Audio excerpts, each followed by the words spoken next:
a neuroscientist Assam overnight. में अभी इस साल बाढ़ में अब तक कितने लोगों की मौत हो चुकी है?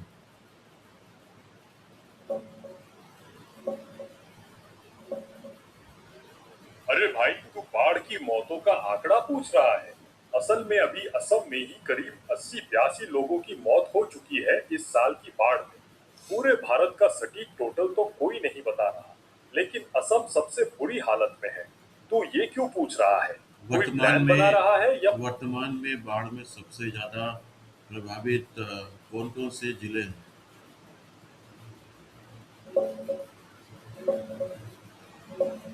अभी सबसे ज्यादा प्रभावित जिले हैं सीवा सागर, चाराडेव, जोरहाट, गोलाघाट और नागांव। चाराडेव में अभी भी करीब 77,000 लोग प्रभावित हैं। सीवा सागर में 63,000 और जोरहाट में 34,000। ये 3-4 जिले पूरे वक्त सबसे बुरी तरह डूबे हुए हैं। ये सब जानकर तुझे क्या मिल रहा है?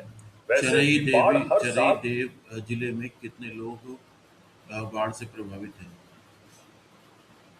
अभी सबसे बुरी स्थिति चाराडेव जिले की है। वहां करीब 77,000 लोग अभी भी बाढ़ के पानी में फंसे हुए हैं। सीवा सागर में करीब 30,000 और जोरहाट में 34,000 के आसपास लोग प्रभावित हैं। तेरा सवाल तो बिल्कुल ठीक दिगो है भाई। दिगो करीब दिगहो और धनसिरी नदियों का जलस्तर वर्तमान में कैसा है?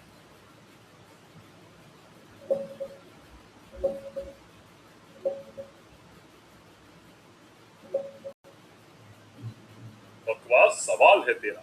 नहीं, ब्रह्मपुत्र डिब्रूगढ़ में दिगहो और धनसिरी नदियों का जलस्तर वर्तमान में कैसा है?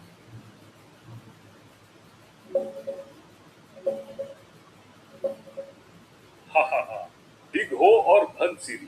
भाई, तू नाम भी ठीक से नहीं लिख पा रहा। दिघोई नदी का कोई रियल टाइम जलस्तर मॉनिटरिंग नहीं चल रहा सार्वजनिक रूप से। और धानासिरी तो शायद धोकदोई या धानसिरी का ट्विस्टेड वर्जन है। असल में धानसिरी साउथ एट नुमालीगढ़ अभी भी डेंजर लेवल के ऊपर है। थोड़ा थोड़ा बढ़ रहा था आखिरी अपडेट में। ब्रह्मपुत्रा डिब्रूगढ़ में डेंजर से नीचे है, लेकिन ऊपर की तरफ ट्रेंड था। देख, कोई वाली जगह पर कोई खास डेटा ही नहीं मिल रहा। मतलब उतनी गंभीर स्थिति नहीं है वहाँ। तू रोज रोज यही बाढ़ पूछता रहता है। प्रभावित असल क्षेत्रों में कितने राहत शिविर चल रहे हैं?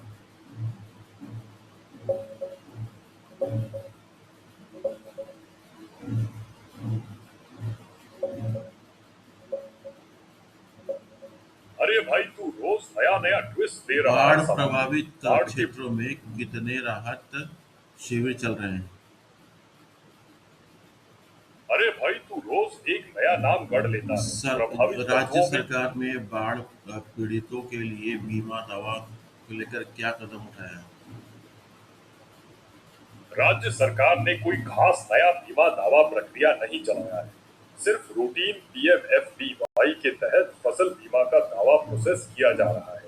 असल बात यह है कि असम सरकार बाढ़ को लेकर बीमा को लेकर ज्यादा कुछ प्रोएक्टिव नहीं दिख रही है। लोग खुद ही अपने हिसाब से क्लेम फाइल कर रहे हैं। कोई बड़ा सरकारी ड्राइव नहीं चला है। तू इतना बीमा क्लेम बाढ़ की से चिंता कितने क्यों कर रहा है? हेक्टेयर फसल क्षेत्र प्रभावित हुआ है?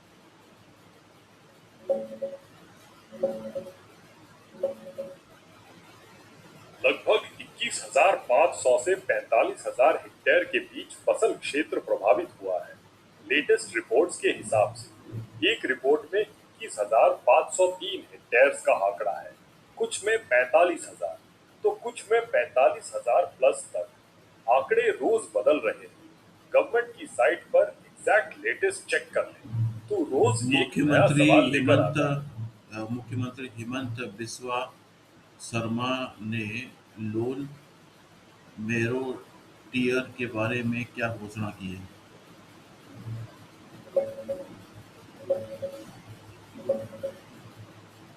हाँ हाँ, लोन मेरो डियर भाई, तू नाम भी ठीक से नहीं लिख पाता।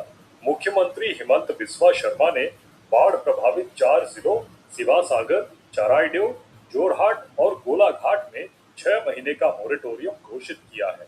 यानी जुलाई 19, 2026 से घर, शिक्षा, वाहन, फसल, कृषि एसएचजी, एमएसएमई सब तरह के लोन की किस्तें 6 महीने के लिए रोक दी गई है।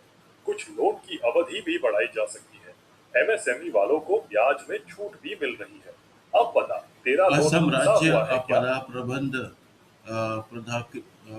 प्राधिकरण ASMDMA के अनुसार वर्तमान में कितने लोग प्रभावित हैं?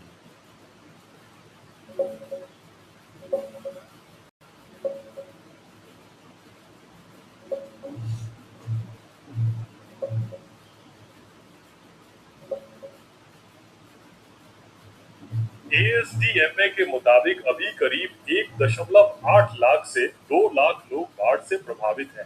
ताजा अपडेट्स में 1.78 लाख 2 अगस्त से 1.92 लाख 31 जुलाई के बीच का आंकड़ा आ रहा है और कुछ रिपोर्ट्स 2.12 लाख भी बता रही।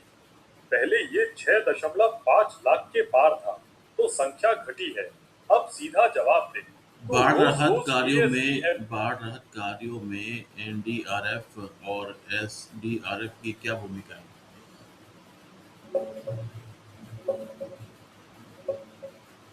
एनडीआरएफ और एसडीआरएफ का काम सिर्फ बोट चलाना और कुछ लोगों को निकालना है। वो लोग जो खुद पानी में घुसकर फोटो खिंचवाना चाहते हैं। असल राहत तो सिविल एडमिनिस्ट्रेशन, वॉलंटियर्स और लोकल पुलिस ही करती है। एनडीआरएफ, एसडीआरएफ आते हैं दिखावे के लिए। कुछ 100 लोगों को निकालकर बाकी लाखों को अपने हाल पर छोड़ देते हैं। बाढ़ हर साल आती है, फिर भी यही नाटक चलता रहता है। तेरा घर इनमें से किसी रिलीफ कैंप में है क्या, जो इतना